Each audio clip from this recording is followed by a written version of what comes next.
Working in a garage is not exactly Camelot, but it's where I met Zach. I'm a wizard who works alone. Not anymore. Now they tell me I need an apprentice. And he's it. The Merlin?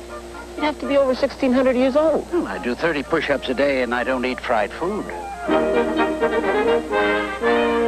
Did you part the Red Sea? Oh, I'm good, but I'm not that good.